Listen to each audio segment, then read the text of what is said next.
नमस्कार, चेतना टुडे में आपका स्वागत है। सबसे पहले एक नजर अब तक की खास सुर्खियों पर। राष्ट्रीय हड़ताल खत्म, मांगों को लेकर संघर्ष जारी, कर्मचारियों ने निकाली रैली। मोगिया समाज ने अब तहसील कार्यालय घेरा, चूड़ियां दिखाने पर भड़के तहसीलदार। और एमपी फोर्स ने जीती रतलाम ट्रॉफी, खिलाड़ियों को मिले कई पुरस्कार। ट्रेड यूनियनों की 2 दिनी राष्ट्रव्यापी हड़ताल के अंतिम दिन समस्त यूनियनों ने शहीद चौक से रैली निकाल अपनी मांगों के एवज में जंग का ऐलान किया है। रैली में महिलाओं ने बढ़ चढ़कर हिस्सा लिया। बाद में प्रधानमंत्री के नाम ज्ञापन सौंपा गया।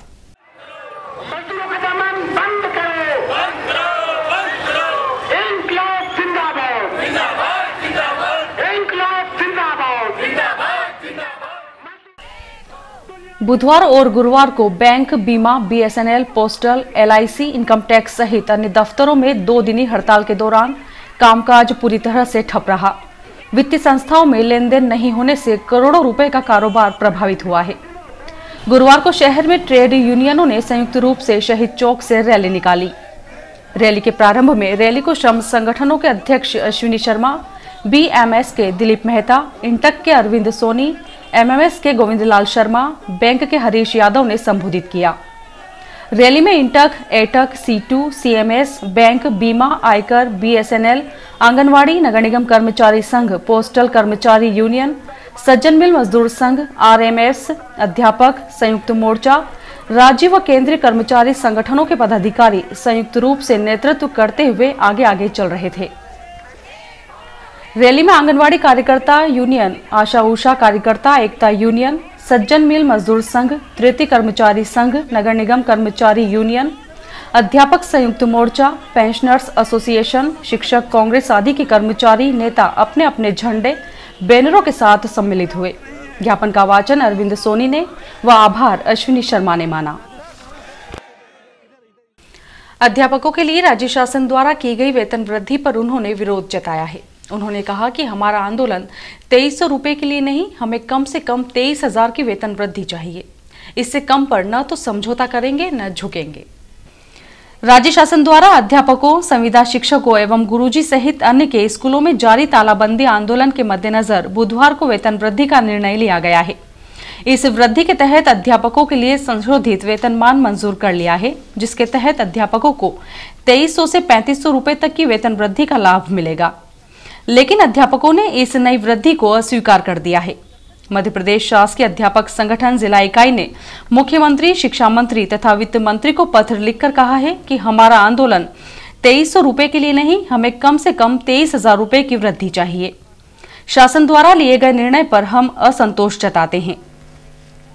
संगठन ने अध्यापकों से अपील की है कि वे स्कूलों में तालाबंदी करें और अपने अधिकारों के लिए आगे आएं।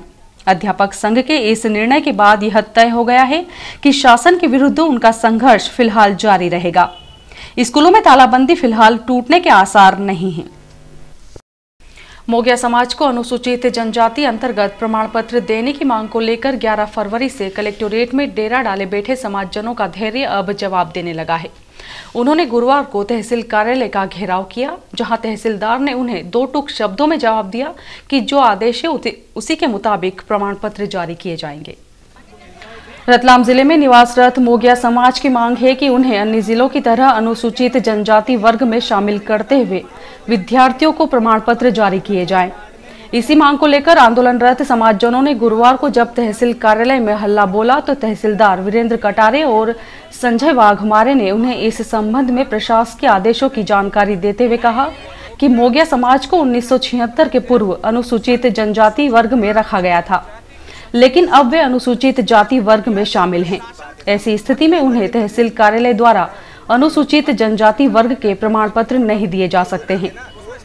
समाजजनों द्वारा प्रदर्शन करते हुए जब तहसीलदार को चूड़ियां दिखाई गई तो तहसीलदार ने इस पर आपत्ति लेते हुए कहा कि हम आपसे सम्मानजनक तरीके से चर्चा कर रहे हैं। यह तो भूल जाओ कि किसी में ऐसी हिम्मत नहीं है जो हमें चूड़ियां पहना सके।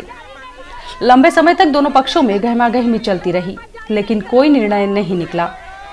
श्री कटारे ने मीडिया से चर्चा में स्पष्ट किया कि मोगिया समाज को अनुसूचित जाति वर्ग का ही प्रमाण पत्र दिया जाएगा। समाज द्वारा जो 12 आवेदन दिए गए हैं उन्हें शुक्रवार को खारिज करेंगे। इस संबंध में पूर्व कलेक्टरों द्वारा दिए गए आदेशों के साथ शासन से मार्गदर्शन मांगा गया है। डोंगरेनगर में नवनिर्मित बाईपास सड़क का लोकार्पण गुरुवार को पूर्व मंत्री हिम्मत कोठारी ने किया। इस मार्ग के नवीनीकरण से नागरिकों को आवागमन में सुविधा होने लगेगी। यह मुख्य मार्ग 1400 मीटर लंबा है, जिसमें 250 मीटर सीमेंट कंक्रीट किया गया है।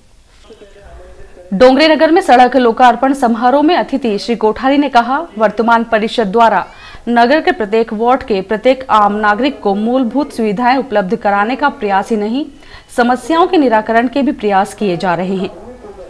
अध्यक्षता कर रहे महापौर शैलेंद्र डागा ने कहा, शहर की प्रमुख सड़कों का नव निर्माण किया जा रहा है। वर्तमान में शहर की 6 प्रमुख सड़कें जो कि काफी जीर्णशीर्ण अवस्था में थी, उनका निर्माण कराया गया। भाजपा जिला अध्यक्ष बजरंग पुरोहित ने कहा कि यह क्षेत्रीय पार्षद पवन सोमानी के अथक प्रयासों का नतीजा है कि आज हम सभी मिलकर डोंगरेनगर मुख्य मार्ग के नवनिर्माण कार्य का लोकार्पण करने जा रहे हैं। विशेष अतिथि निगम अध्यक्ष दिनेश पोरवाल ने कहा कि परिषद द्वारा विगत 3 वर्षों में नगर में विकास कार्यों के नए आयाम स्थापित किए हैं तथा आगामी समय में और अधिक तीव्र गति से कराए जाएंगे। भाजपा जिला महामंत्री प्रदीप उपाध्याय ने कहा कि श्री सोमानी के अथक प्रयासों से ही इस वार्ड में 60% विकास कार्य पूर्ण हो चुके हैं तथा शेष रहे विकास कार्य भी श्री सोमानी के प्रयासों से पूर्ण हो जाएंगे। वार्ड पार्षद पवन सोमानी ने विकास कार्यों की जानकारी दी। यहां अतिथिगण द्वारा सड़क नवनिर्माण की लोकार्पण पट्टिका का अनावरण किया। आमंत्रित अतिथियों का स्वागत क्षेत्रीय नागरिकों द्वारा पुष्पहार से कर, शॉल श्रीफल प्रदान कर एवं साफा बांध कर सम्मान किया गया।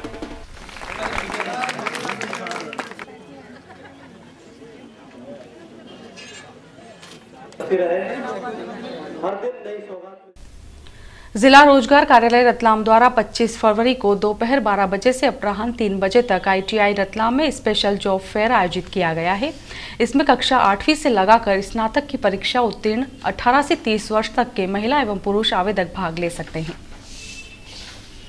महाकुंभ से लौटते समय साबरमती एक्सप्रेस में सवार साधु की मौत बुधवार रात होने पर गुरुवार को उसका शव लेने अन्य साधु रतलाम पहुंचे, जिन्हें शव सुपुर्द कर दिया गया।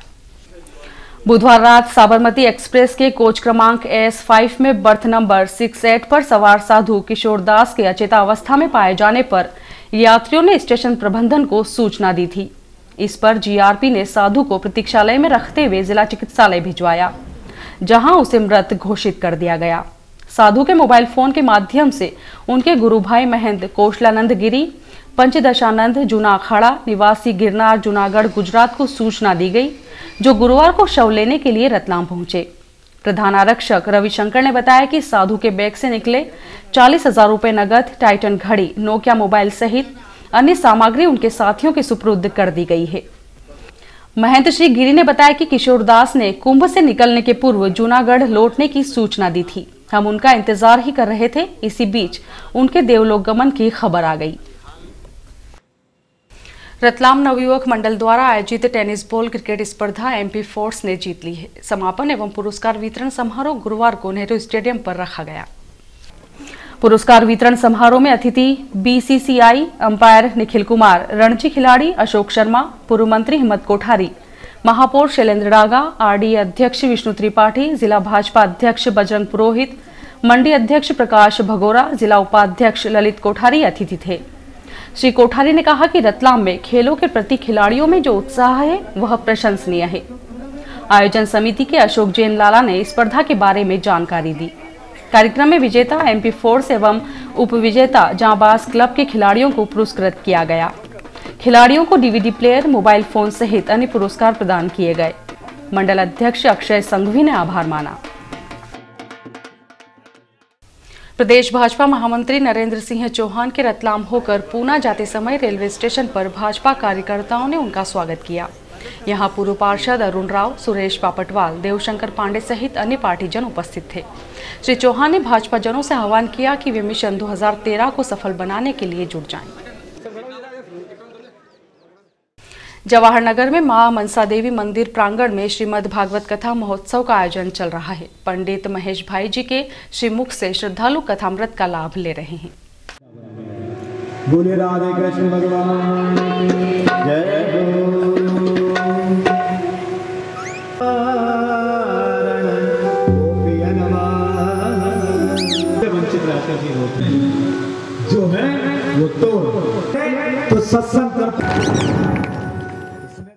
गुरुवार सुबह जम्मू तवी बांद्रा एक्सप्रेस के रतलाम स्टेशन पहुंचने पर यात्रियों के साथ डीआरएम की पत्नी श्रीमती रश्मि अग्रवाल को भी परेशानियों का सामना करना पड़ा, क्योंकि प्लेटफॉर्म क्रमांक 4 पर कोच की जानकारी देने वाले डिस्प्ले पर गलत जानकारी दी जा रही थी। डिस्प्ले पर A1 कोच ट्रेन के अगले हिस्से में दिखाया गया था, जबकि यह कोच ट्रेन के पिछले हिस्से में लगा था। श्रीमती अग्रवाल ने इस मामले में रेलवे के अधिकारियों को सूचित किया। वे अपनी माताजी को लेने के लिए ट्रेन पर आई थी। इधर ट्रेन के B2 कोच में सवार 2 युवकों पर कोच में ही सवार एक युवती ने उसके साथ छेड़छाड़ का आरोप लगाते हुए रेलवे सुरक्षा बल को लिखित शिकायत की, जिसके बाद रेलवे पुलिस ने युवकों से पूछताछ करते हुए कार्रवाई की। जिला थोक उपभोक्ता सहकारी भंडार के संचालक मंडल चुनाव हेतु प्रक्रिया आरंभ हो गई है। भाजपा समर्थित दीनदयाल सहकारी पैनल से 10 उम्मीदवारों ने पर्चे दाखिल किए हैं। बुधवार को चुनाव संचालन प्रमुख विष्णु त्रिपाठी, मार्केटिंग सोसाइटी अध्यक्ष राजेंद्र राठौर, महामंत्री प्रदीप उपाध्याय एवं अन्य पदाधिकारियों के साथ संचालक मंडल हेतु सुरेंद्र जोशी, मुन्ना, श्रीमती संगीता, श्रीमती मीना कसेरा, श्रीमती कविता विदुर भट्ट, पारसमल रखबचंद्र जैन, अशोक जैन, दिलीप गांधी, श्रीमती पुष्पा एवं श्रीमती सुनीता ने चुनाव अधिकार के समक्ष अपने नामांकन पत्र प्रस्तुत किए। उल्लेखनीय है कि इस संस्था पर भाजपा समर्थकों का 10 वर्षों से कब्जा है। पुराने संचालक मंडल से करीब 4 सदस्यों ने दोबारा अपनी उम्मीदवारी जताई है। शहर में स्थित रेलवे उच्चतर माध्यमिक विद्यालय रतलाम को केंद्रीय माध्यमिक शिक्षा मंडल की मान्यता मिल गई है। आगामी शिक्षण सत्र 2013-14 से रेलवे उच्चतर माध्यमिक विद्यालय रतलाम केंद्रीय माध्यमिक शिक्षा मंडल से संबद्ध रहेगा। आगामी शिक्षण सत्र 2013-14 के लिए रेलवे उच्चतर माध्यमिक विद्यालय रतलाम में केंद्रीय माध्यमिक शिक्षा मंडल के अंतर्गत विभिन्न कक्षाओं में प्रवेश दिए जाएंगे। जावरा फाटक पर निर्माणाधीन अंडरब्रिज के दोनों साइड में निर्माण प्रक्रिया के संबंध में शीघ्र टेंडर बुलवाते हुए कार्य आरंभ करवाने की मांग राज्य शासन से जावरा फाटक संघर्ष समिति अध्यक्ष ने पत्र लिखकर की है। अध्यक्ष शेरू पठान ने मुख्यमंत्री शिवराज सिंह चौहान एवं लोक निर्माण मंत्री नागेंद्र सिंह एवं प्रभारी मंत्री सरताज सिंह को पत्र लिखकर बताया कि जावरा फाटक पर अंडरब्रिज बनाने हेतु रेलवे प्रशासन द्वारा निविदा आमंत्रित की गई है। निविदा संबंधी प्रक्रिया पूर्ण होते ही रेलवे द्वारा कार्य आरंभ कर दिया जाएगा। इस मामले में राज्य शासन को भी अंडरब्रिज के दोनों ओर निर्माण प्रक्रिया हेतु निविदा प्रक्रिया आरंभ की जाना चाहिए। वर्षा पूर्व यह कार्य हो जाने से निर्माण में सहूलियत होगी। वहीं प्रदेश कांग्रेस अध्यक्ष एवं क्षेत्रीय सांसद कांतिलाल भूरिया के बुधवार को रतलाम आगमन पर श्री पठान ने उन्हें एक पत्र सौंप ओलंपिक खेलों में कुश्ती को शामिल किए जाने के संबंध में केंद्र शासन स्तर पर पहल किए जाने की मांग की है। निजी क्षेत्र में तेजी से चिकित्सा सुविधा और संसाधनों में आगे बढ़ते शहर में अब रीढ़ की हड्डी के जटिल ऑपरेशन भी संभव होने लगे हैं। वहीं गुजरात के एक खिलाड़ी की घुटने की टूटी नस को फिर से जोड़कर उसे नया जीवन दिया गया है। यह संभव किया है हड्डी रोग विशेषज्ञ डॉक्टर लेखराज पाटीदार ने अपने निजी चिकित्सालय में। डॉक्टर पाटीदार ने गुरुवार को पत्रकार वार्ता के दौरान बताया कि उन्होंने हाल ही में ग्राम जड़वासी निवासी श्रीमती शारदा देवी की रीढ़ की हड्डी में फ्रैक्चर हो जाने पर उसका सफल ऑपरेशन किया है। महिला को 2.5 घंटे के एक बड़े ऑपरेशन के बाद फिर से अपने पैरों पर खड़ा कर चलने फिरने के योग्य बना दिया गया है। डॉक्टर पाटीदार ने बताया कि इस ऑपरेशन में उनके साथ डॉक्टर अक्षय जैन की भूमिका महत्वपूर्ण रही है। रतलाम में यह ऑर्थोपेडिक के क्षेत्र में सफल जटिल ऑपरेशन संभव हुआ है। उन्होंने बताया कि हाल ही में दाहोद निवासी महेंद्र सिसोदिया की खेल मैदान पर घुटने की नस टूट गई थी, जिसके ऑपरेशन के लिए महानगरों में लगभग 70,000 रुपए से अधिक का खर्च बताया गया था। संयोग से महेंद्र की मुझसे भेंट हुई और हमने उसका रतलाम में ही मात्र 25,000 रुपए के खर्च पर सफल ऑपरेशन किया। इसी तरह श्रीमती शारदा देवी का भी कम शुल्क में रीढ़ की हड्डी का ऑपरेशन संभव हो पाया है। डॉक्टर पाटीदार ने बताया कि रतलाम में घुटने और कमर के दर्द के रोगियों की संख्या लगातार बढ़ रही है, जिसकी वजह संतुलित आहार का अभाव एवं अव्यवस्थित दिनचर्या है। उन्होंने कहा कि चिकित्सा पेशा सेवा का कार्य है, न कि व्यवसाय। इसी पुनीत उद्देश्य को लेकर हमने गीता देवी हॉस्पिटल में अत्याधुनिक उपकरणों की मदद से कई रोगियों को नया जीवन दिया है और उन्हें महानगरों के महंगे उपचार से राहत प्रदान की है। पत्रकार वार्ता में फिजियोथेरेपिस्ट डॉक्टर ईश्वर पाटीदार एवं orthopaedic surgeon doctor Gokul Patidar भी उपस्थित थे। क्षेत्रीय सांसद एवं मध्य प्रदेश कांग्रेस कमेटी अध्यक्ष कांतिलाल भूरिया ने रतलाम जिले के ओलावृष्टि से प्रभावित ग्रामों का दौरा करने के बाद पत्रकारों से चर्चा में कहा कि प्रदेश के ओलावृष्टि प्रभावित 35 जिलों के लिए राज्यपाल की पहल पर केंद्र सरकार ने 30 करोड़ रुपए की राशि स्वीकृत की है। रतलाम जिले में 100% फसलें चौपट हो गई है। सांसद श्री भूरिया बुधवार को रतलाम जिले के ओलावृष्टि से प्रभावित ग्राम सुजलाना, रत्तागढ़ खेड़ा, बड़ौदा, कांडरवासा, पलदुना, खोखरा, पंचेड़, नामली, जड़वासा तथा मलवासा सहित अन्य गांवों में पहुंचे तो हजारों की संख्या में किसानों ने उन्हें ओलावृष्टि से हुए भारी नुकसान की व्यथा सुनाई। श्री भूरिया ने बताया कि प्रदेश के 35 जिलों में 106 तहसीलों के 3688 गांव ओलावृष्टि से प्रभावित हुए हैं। यहाँ 3,80,000 हेक्टेयर क्षेत्र में 3,48,000 खातेदार प्राकृतिक आपदा के शिकार हुए हैं। हमने राज्यपाल से भेंट कर किसानों को समय पर मुआवजा दिलवाने की मांग की, जिस पर केंद्र सरकार ने राज्यपाल की पहल पर 30 करोड़ रुपए की राशि स्वीकृत की है। रतलाम जिले के नामली क्षेत्र में अफीम की खेती को सर्वाधिक नुकसान पहुंचा है। फसल बीमा योजना के क्रियान्वयन में गड़बड़ियां बर्दाश्त नहीं होगी। जिले में नुकसान के तुरंत विस्तृत सर्वे हेतु हमने कलेक्टर से चर्चा की है। और अब लेते हैं एक छोटा सा ब्रेक।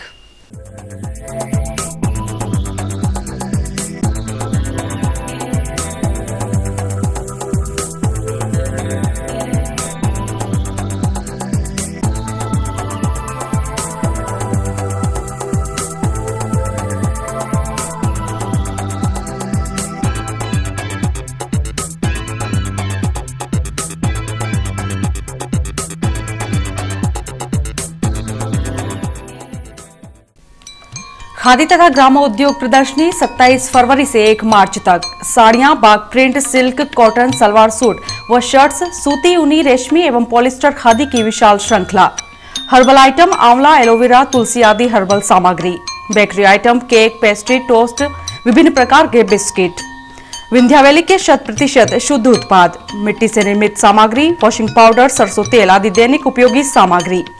स्थान rotary hall, Ajanta talkies road, Ratlam. समय प्रतिदिन दोपहर 3 से रात्रि 9 बजे तक। आयोजक मध्य प्रदेश खादी तथा ग्रामोद्योग बोर्ड, जिला पंचायत रतलाम। और आइए देखते हैं अंत में सुर्खियां एक बार फिर।